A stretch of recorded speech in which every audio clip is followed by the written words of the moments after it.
Welcome to Secret Story. Dear friends, thank you very much for watching. Leave comments, put likes, share with friends and subscribe to the channel. Here is a new standalone story. Thanks for bearing with us. We have many more to catch and new ones, so keep reading. Thanks for your loyalty. Like and comment. But most of all, enjoy. Author's notes: a family emergency forces a lapse of carelessness, revealing the disturbing secret life of a father and husband of 20 years, leaving a shattered housewife in its wake. Join Amy in this 5-part series as she navigates a new life of heartbreak, betrayal, and confusion, discovering the opportunity for revenge in the most unlikely of places. Chaos erupted as Alex suddenly bolted from his office, sprinting out the front door, leaving a trail of smoke and tire marks behind. He vanished from the driveway without warning. Emily and I rushed to the front door in a panic, anxiety flooding the foyer as I struggled to process what had just happened to my husband of 20 years. My hand shook as I reached into my pocket, fumbling to pull out my phone to call Alex. Just as I was about to dial, my phone began to vibrate. It was him calling at the exact moment I needed reassurance the most. "Is everything all right?" I asked anxiously, concern evident in my voice that I quickly learned that he was rushing to the hospital to meet his elderly mother, who had just suffered another slip-and-fall accident and was currently being transported there by ambulance. He had been alerted by her neighbor. Over the phone, I tried to comfort him, assuring him everything would be all right while also keeping Emily informed, who was still in a state of panic. Balancing my attention between my anxious husband and our distressed daughter, I did my best to keep everyone calm, eventually getting off the phone to allow him to focus on getting to the hospital. "Please keep me updated, and drive safe," I urged, ending the call. 20 minutes had passed since our conversation, during which Emily gradually calmed down and resumed whatever she had been doing upstairs in her room. Anxious, I sat on the living room couch, awaiting an update from Alex. Soon enough, my phone buzzed with a text message. "Hey, I'm here," it read. "Hey. Any update?" I replied. After 5 minutes of anxiously waiting, my phone buzzed again. "Well, the good news is, she's okay." It was more precautionary, Alex texted. "That's great. Is there bad news?" I replied. "Oh, there is an issue with her insurance. They're harassing her because she doesn't have her information with her," Alex responded. "That is awful. Anything I can do?" I quickly texted back. After a 2-minute pause, my phone buzzed again. "Actually, there is. On my computer, there's a folder called Mom Stuff under Documents with all of her information. Can you check if her insurance details are there?" He replied. "Sure, give me a few minutes." I shot back that I got off the couch and made my way to his office, tucked just off the foyer where all the recent drama had unfolded. I rarely ventured into his office, which he reserved for work. Under normal circumstances, I likely wouldn't have been there at all. Stepping inside, I circled the desk and sank into the plush executive chair, where he seemed to spend half his day. With a gentle nudge of the wireless mouse, the large 30-inch monitor flickered to life, revealing the meticulously organized Windows desktop of a man who had jokingly self-diagnosed with OCD. As I aimed for the yellow folder in the taskbar to access the Documents folder, my cursor passed over the Chrome browser icon, and something unusual caught my eye, distracting me that I hadn't yet opened the folder containing the information Alex urgently needed. Curiosity led my cursor in the opposite direction, lingering over the Chrome icon that had just triggered a warning in my mind.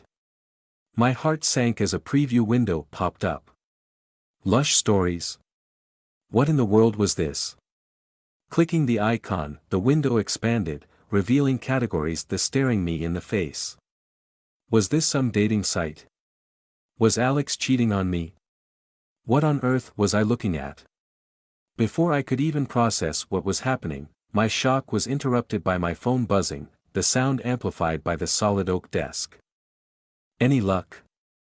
The text message read. Having nearly forgotten why I was there in the first place, I managed to brush aside my shock, snap back into reality, refocus my thoughts, and quickly move to assist Alex. Clicking into the documents folder, I immediately saw the mom stuff folder he had mentioned earlier. Within moments, I found the scanned image of my mother-in-law's Medicare card. I snapped a picture of it and promptly texted it back to Alex. "Thanks. You're the best." He quickly replied that I couldn't put my phone down quickly enough and returned to his computer, my curiosity killing me as I refocused on the large, glaring monitor. Clicking around, I soon realized that Lush Stories was a website for chats, webcams, message boards, and similar content. With each click, I encountered increasingly explicit material, fueling my anger and disbelief. What was Alex doing on this site? The question gnawed at me, each click intensifying my confusion and frustration. The urgency of my mother-in-law's condition and the distant sound of Emily chatting with one of her friends on the phone in her bedroom above me faded into the background as I delved deeper into the website. A user icon caught my eye in the upper right-hand corner of the screen. Its familiar appearance, like those on any typical website indicating someone was logged in, heightened my curiosity further.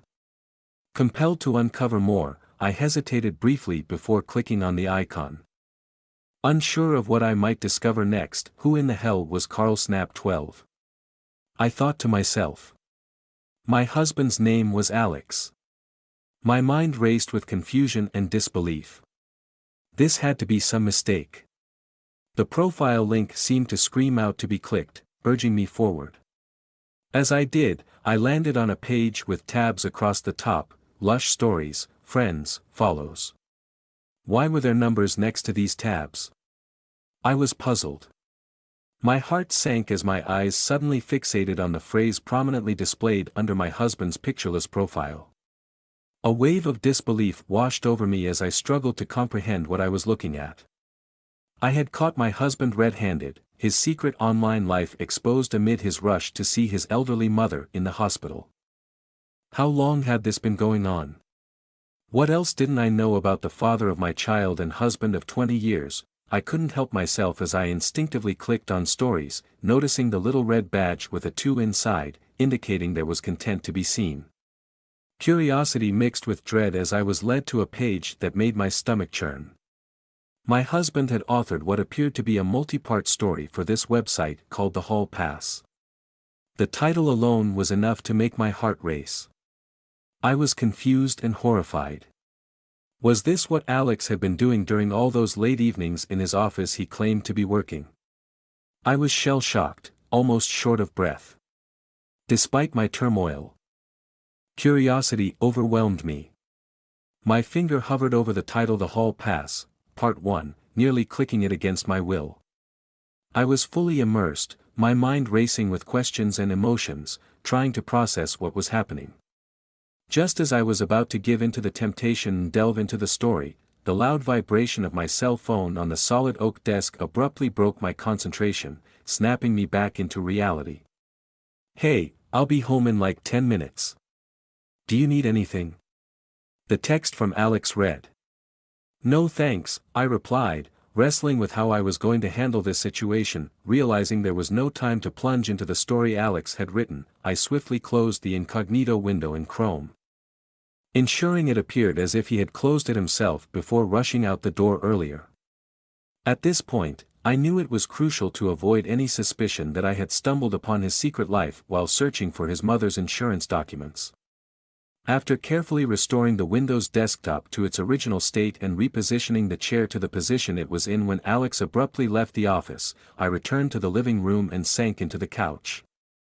With Alex due back any moment now, I had a million thoughts racing through my mind, yet I hadn't the faintest clue how I intended to handle what I had just witnessed. Alex and I, both 40 years old and parents to our aforementioned 18-year-old daughter Emily, have been married for nearly 20 years. We tied the knot right out of college in Boise, Idaho, and chose to start our family earlier than most. Last year, our lives took a significant turn when Alex, who works in IT, received a fantastic job offer in Orlando, Florida. It was a tough decision as we had already established a solid base in Boise, with a great group of friends and my parents nearby. However, the opportunity to be closer to Alex's elderly mom, who already lived in Orlando, and the fact that his new opportunity would allow me the option not to work made the move very appealing. Having just graduated high school, Emily had already decided to live with us for another year while figuring out what she wanted to do with her life. Her friends were moving away anyway, which made the decision easy for her. She seemed unfazed by the prospect of moving to a more exciting city. Alex's new job not only provided us with financial stability but also allowed us to settle into a beautiful country club community in Orlando. Although we weren't avid golf or tennis players, we saw it as an opportunity to explore new activities and enjoy the lively, family-friendly atmosphere, a stark contrast to the quieter life we had in Idaho. The previous owners even included a golf cart with the house, which made exploring the community even more fun. Adjusting to life in a city known as a tourist trap was initially challenging, with its congested traffic and bustling streets. However, we quickly grew accustomed to the hustle and bustle. After our move, the first few months were incredible as we settled into our new life in Orlando seamlessly. Emily and I found fulfillment in exploring the city, particularly the world-renowned theme parks like Disney and Universal Studios, taking advantage of the ample free time afforded by not working. In addition to exploring the city, I began taking random tennis clinics at the country club, which was an enjoyable and great way to stay active.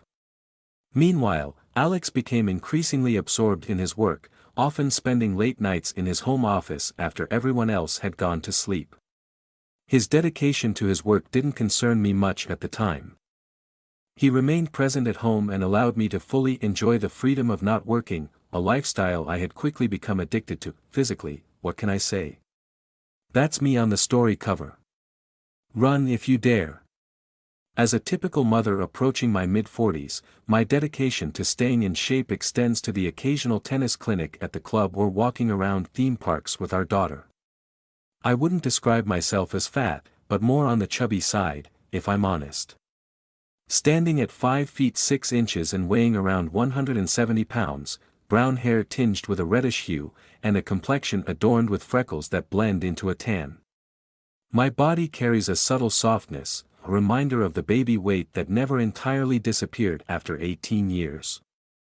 Take it as you will, but that's me, fairly ordinary, often with my hair pulled back into a bun, much to Alex's dismay. Nevertheless, I am comfortable and confident in my own skin, completely unfazed by others' judgment. Now, onto our life, or rather the lack thereof. It became non-existent. It hadn't always been this way, not much changed from when it was great. I looked the same, and Alex looked the same. Things were great until about 3 months after our move to Florida. There was a noticeable shift as Alex began working long hours. It felt planned, almost like a scheduled meeting or a task on a checklist. Afterward, he seemed relieved to get it over with, nearly as if he was happy to reset the clock until he had to do it again. Despite these intimacy issues, I loved Alex deeply, and our marriage remained strong. I was willing to overlook our lack of intimacy because of the life Alex now provided for us. We laughed together, raised a fantastic daughter, shared activities, went on vacations, and enjoyed dinners out, essentially everything happy couples do. The only thing missing was an active life, which seemed to fade into our new routine. Back in the living room, I sat on the couch, contemplating whether to confront Alex when he arrived home or if I should even bring it up at all. Despite my anger, I had to bottle it up, remaining clear-headed enough to recognize that I couldn't not only overlook the fact that Emily was home but also the fact that his mother's recent hospitalization had become a recurring concern. Given her age and health, Alex would likely be in a fragile state of mind when he walked through that door, and I needed to approach the situation with sensitivity. Headlights pierced through the house, casting their glow through the frosted glass front door, signaling Alex's arrival. As Emily came down the stairs to join me, I took a deep breath, preparing myself for what would undoubtedly be a strained attempt at pretending I hadn't seen what I did. Moments later, the front door creaked open and shut as Alex entered the living room. Seeing him filled me with a mixture of disappointment and disgust. Even in our daughter's presence, it took every ounce of self-control to suppress the abundance of questions swirling in my mind. I knew this moment required patience and tact despite the anger brewing within me. "How's she doing?"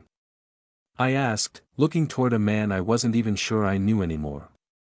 "She will be fine. They wanted to keep her overnight for observation, so I will go back and check on her in the morning," Alex replied. Emily greeted her father with a big hug before heading back upstairs to get on the computer, call a friend, or whatever 18-year-old girls did in their bedrooms. While I sympathized with Alex's concern for his mom, my mind was consumed by the thoughts of curious mail and a story about hall passes he had authored, burned into my brain from his office monitor. Holding back from saying what was on my mind took every ounce of restraint I had as Alex navigated around the couch to settle into his chair. My thoughts raced, gripped with how to address what I had discovered while trying to maintain composure on the sofa, my nerves making me fidget uncontrollably. The details of the hall pass story remained unknown to me, but its mere existence gnawed at my thoughts, leaving me restless and unsettled. It was late, exhaustion was setting in, and I couldn't wait to get upstairs. "Well, I am glad she is okay. I'm gonna hit the bed," I said, unable to get out of that living room fast enough. "Sounds good. I have some work to do." "Sorry for running out in a panic," Alex replied. "No worries. I understand. I'm just glad she's okay," I responded as I got up from the couch and headed toward the foyer to head upstairs. Arriving upstairs, I brushed my teeth and went through my regular bedtime routine. As I settled into bed, the familiar sound of the office door closing downstairs echoed, just as it had every night for months, with Alex locking himself inside. The faint sound of Emily talking to her friend on the phone penetrated her door across the hall from our bedroom. My fingers couldn't move fast enough as I navigated to my phone's browser, typing in lush stories. The anxiety and unease about delving into a story that had been eating away at me for the past hour filled me with apprehension and dread, each moment amplifying my anger over the discovery of Alex's secret life. The search bar loomed large on the screen. "Hall Pass," I typed and pressed enter. There they were, the Hall Pass, Parts 1 and 2 by Carl Snap 12, my husband. Clicking on Part 1, it was my first deliberate dive into the story, reading the teaser about a wife using her hall pass on a cruise ship with a star in front of her husband. The unusual description alone unsettled me and rang strangely familiar, as we had vacationed on a cruise ship shortly after moving to Florida. Opening the first story revealed a 4,500-word tale with a polished cover depicting Royal Caribbean's Oasis of the Seas, coincidentally the ship we had sailed on. Taking a deep breath and starting to read, a flood of unsettling questions filled my mind, with each paragraph sinking my heart deeper. Alex had crafted characters disturbingly close to our family, each bearing first names that matched our real-life middle names. The character named Melissa, an 18-year-old daughter sharing our own daughter's middle name, brought a lump to my throat.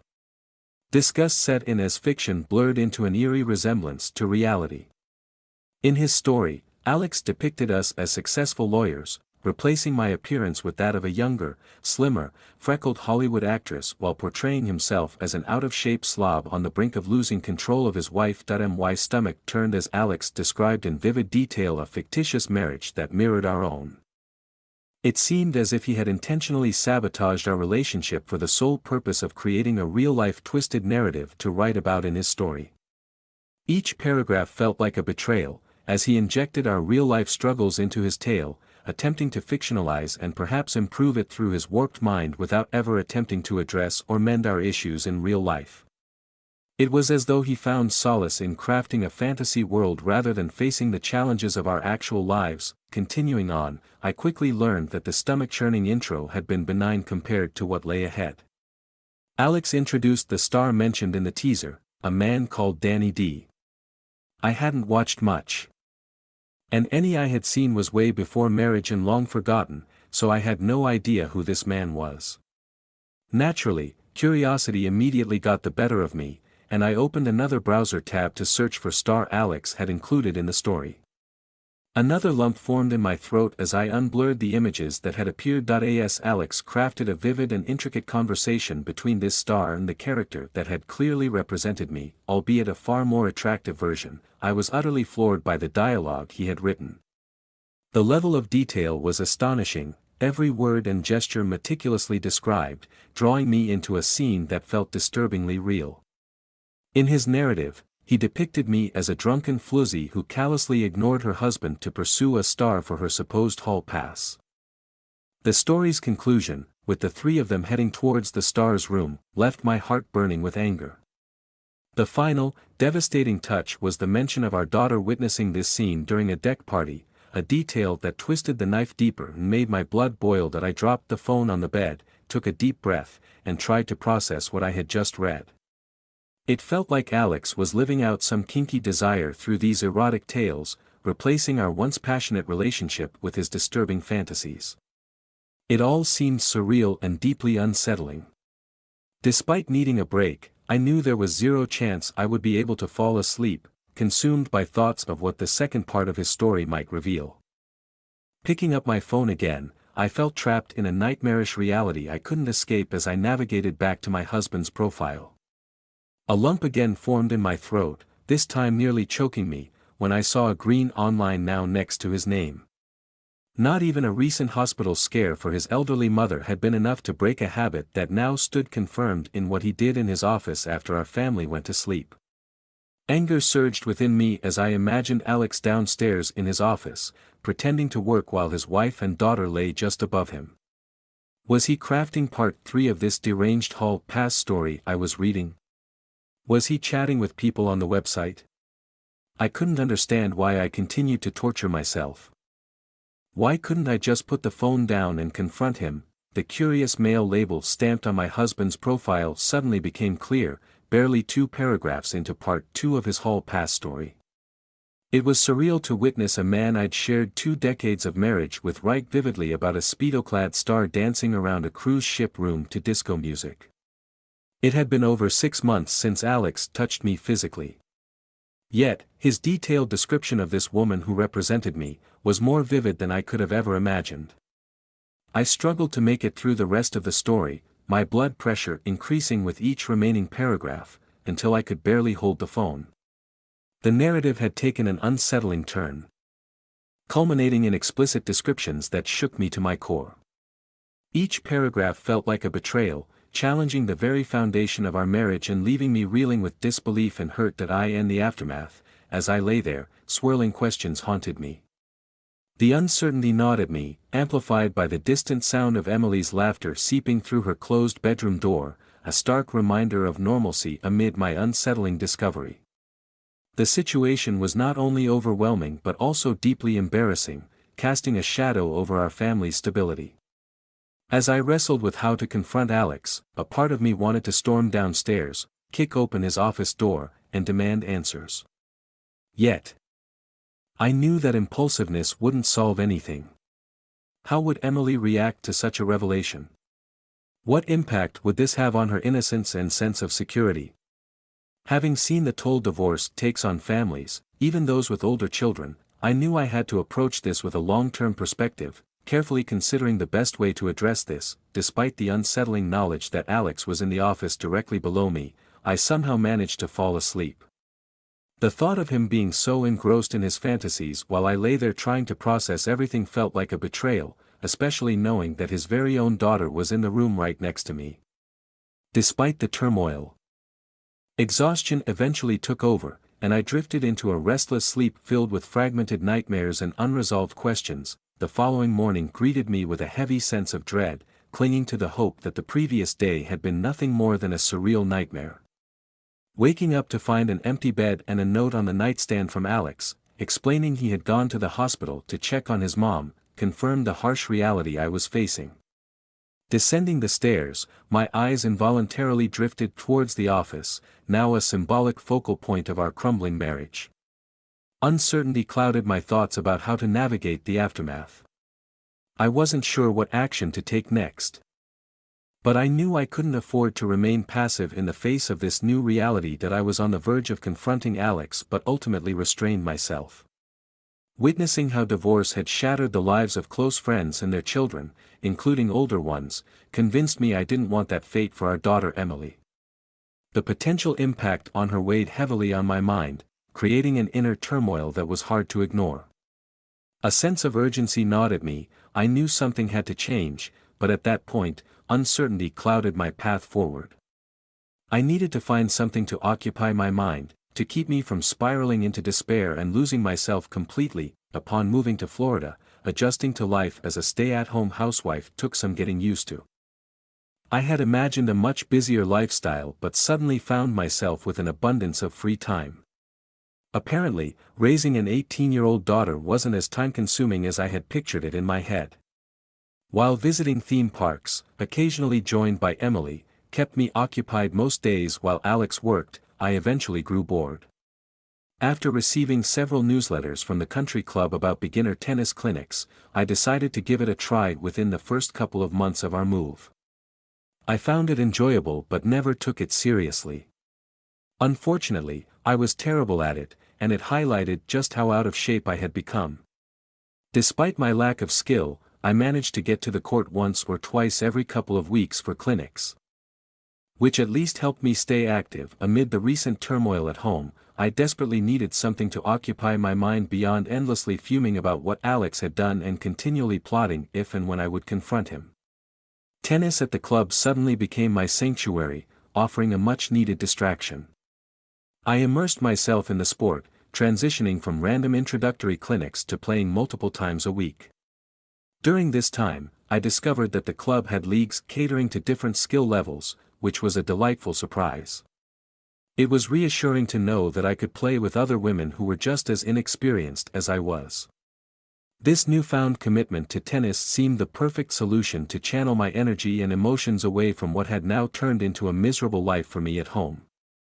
Coincidentally, Alex's efforts to destroy our marriage came at the perfect time in the world of country club tennis. League season was just about to kick off, and the club was conducting its grading sessions to assess players' skill levels and assign them to appropriate leagues. The classifications ranged from A to D, with D being typical for beginners. After my assessment, I was placed in the D League, which was no surprise given my limited experience.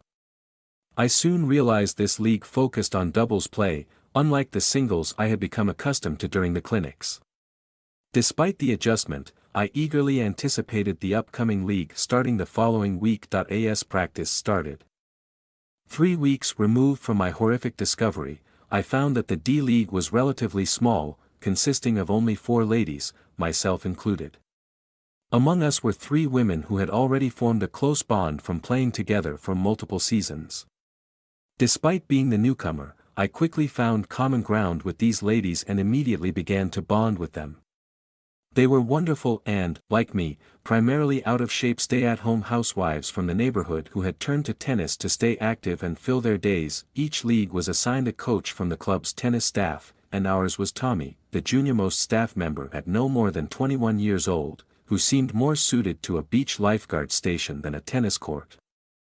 While kind, Tommy came across as a bit naive and not the sharpest knife in the drawer. He came off as the type of guy just going through the motions to collect a paycheck, showing an obvious disinterest in coaching the least experienced league at the club. This didn't bother me much, as my main priority was building camaraderie with a circle of ladies, of which I desperately wanted to become a part. As league play kicked off, life at home remained unchanged. Alex continued his nightly retreats to the office, likely absorbed in writing his next disturbing story. Checking his profile on losehistories.com became a nightly ritual, each visit validating my anger as comments from complete strangers who derived pleasure from Alex's stories based on our passionless marriage began to pile up. The fact that Alex even interacted with these people in the comments, engaging in discussions that only deepened my sense of betrayal and resentment, added to the turmoil I felt. Tennis and my newfound group of ladies became my refuge, keeping me grounded and offering a temporary escape from the chaos at home. We weren't exactly shining stars on the court, in fact, we downright stunk. Our matches were scheduled every Saturday, taking us to different country. Despite suffering clear defeats in our first 2 matches, I surprisingly found myself enjoying the experience.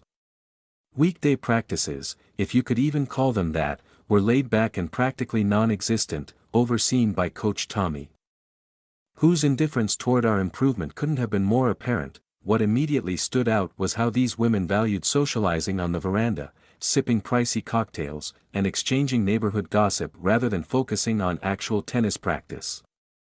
Although it seemed tennis was merely an excuse for socialization, I didn't actually mind. Their constant cheerfulness and smiles that never seemed to leave their faces were infectious and provided the uplift I desperately needed at that time. Despite our diverse backgrounds, we shared a common bond as stay-at-home housewives with ample free time. More than that, we were all determined to fill our days with tennis despite our less-than-stellar skills. Recognizing the potential for our friendships to extend beyond the tennis courts, I enthusiastically embraced my place within this already close-knit group of friends. Jill, a youthful 30-year-old who bore a striking resemblance to Amy Schumer, had a radiant face. Chubby and tanned, she still carried baby weight from having recently had a baby. Juggling motherhood with a 6-month-old and a husband who traveled frequently, she found solace on the court, supported by a full-time nanny, and viewed tennis and spending time at the club as a source of relaxation and joy. Beth, at 40 years old, shared both my age and red hair, affectionately dubbing ourselves the Freckle Twins. With our nearly identical body types, it was almost as if we had actually been twins. She bore a striking resemblance to Bryce Dallas Howard from the later Jurassic World movies. Coincidentally, like me, Beth was also navigating life with a husband who worked remotely and an 18-year-old still living at home. Our shared similarities outside the tennis court quickly cemented her as my strongest bond in the group. Gloria, nearing 60 years old, embodied the classic look of "I hope I look like that when I am her age." Remarkably fit, though not particularly athletic, she stood tall at 5 feet 10 inches with a slender build and a deep tan that made you question how her skin looked so good for her age.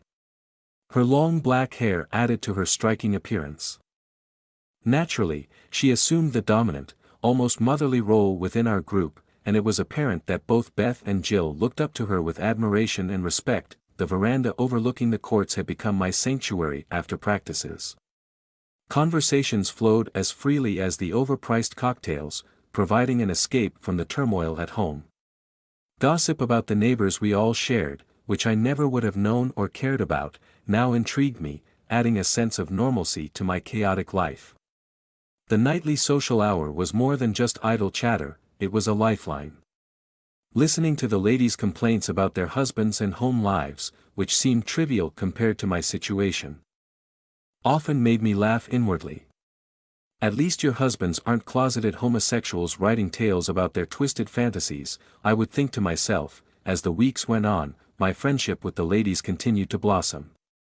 Although we still struggled on the tennis court and hadn't actually won a match yet, these ladies had quickly become my best friends.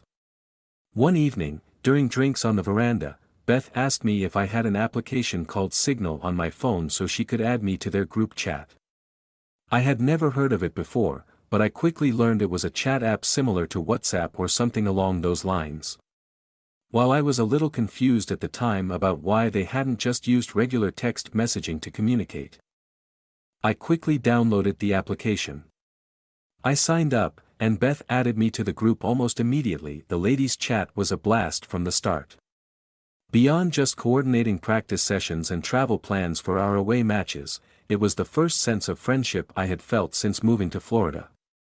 Boy, were they chatty Cathys, but I didn't mind. It distracted my life with Alex when I was at home and not playing tennis. The neighborhood gossip we shared on the veranda spilled over into our chat, along with topics ranging from fashion trends to fitness tips. Then, one day, something strange caught my eye. There seemed to be a lot of chatter about tennis lessons in the group chat. The ladies discussed them constantly. In fact, it was their most frequent topic. Each of them seemed to be taking lessons at the club every week, unbeknownst to me. However, something didn't add up. Not only had I never heard the word lesson mentioned during our post-practice cocktails on the veranda, but their performance on the court showed no semblance of professional instruction. Besides, I felt like I had spent every waking moment of the day with these ladies. Where would they have found the time? You guys take lessons? I asked on the chat one evening, lying in bed. LOL, Jill soon replied, receiving a laughing emoji from Gloria and Beth almost immediately. The chat suddenly stood a standstill as I pondered what had been so funny about my question. The vibe changed, making it feel as if they had completely forgotten they had added me to the conversation. I decided not to push it, as I was still getting to know them. Asking, "What's so funny?" might have rubbed them the wrong way, especially since I was meeting up with them in 8 hours to carpool to Pine Ridge Country Club for our weekly tennis match. Saturday morning arrived as usual, but something felt off as I went through my typical routine. I got dressed, stretched out my unathletic body, and applied my sunblock. As I prepared, I did my best to avoid Alex, a practice I had perfected since discovering his secret life. My mind kept drifting back to the awkward silence in the chat last night. The unease lingered, making me wonder how the ladies would act today and if the strange vibe would carry over into our car ride and, eventually, our match. As I descended the stairs, I lingered in the foyer momentarily, watching through the front door and waiting for Gloria's arrival. It was her week for carpool duty for our away match. Before long, Gloria's silver Lexus SUV appeared, smoothly pulling into the driveway. I quietly muttered a half-hearted "see you later" to Alex, whose office door remained closed as usual, ensuring he didn't know I was even there. I opened the door and quickly headed towards the SUV already occupied by Beth and Jill, with me being the last stop before we departed. "Hey ladies," I said, getting into the back seat behind Gloria, where I was met with a wall of pungent designer sunblock. Jill, the mother of the 6-month-old infant, occupied the front seat, while Beth, the one with whom I shared many similarities, occupied the back seat next to me, behind Jill. Although the three of them cheerfully greeted me, something again felt off, as it had since Jill's LOL response to my inquiry about them taking lessons. As we pulled out of the neighborhood and headed toward I-4, the main interstate in Orlando, we began the trek to Pine Ridge, a country club about 10 miles from our neighborhood. The car was much quieter than it had typically been on previous trips. There was tension in the air that I didn't like nor felt was warranted, and I was determined to break. "So, what was the response to my question about lessons last night? Am I missing something?" I joked, turning to Beth beside me in the back seat. A sustained awkward silence met my question as Beth suddenly shifted uncomfortably in her seat. Almost as if sensing her discomfort from the front seat, Jill, riding shotgun, quickly broke the silence and chimed in. "Well," Jill said, followed by another awkward silence. "Unfortunately, that slipped out, and I didn't want to make you uncomfortable," she followed. "Wait, what?" I replied. "You may as well tell her," Gloria chimed in from the driver's seat. "But we finally have a fourth we like," Jill said, with a playful plea directed at the motherly figure of our group, who was 30 years her senior. "We don't take lessons," Jill said with a nervous laugh. "Huh?" I responded. "Okay, technically, we pay for lessons, but we don't actually take them," Jill laughingly shot back from the front seat, not even bothering to turn her head to address me. Another silence followed as I tried to piece together the puzzle she was presenting. My heart dropped to my stomach the same way it had when I first saw that curious mail next to my husband's name on losehistories.com a few weeks back. I didn't know what to say. I was absolutely shell-shocked. "What?" I exclaimed in shock. Looking toward Beth next to me, who hadn't said a word up to this point. She shifted in her chair and turned away, almost ashamed. "Wait, Tommy?" I asked in a concerned tone as I collected my thoughts.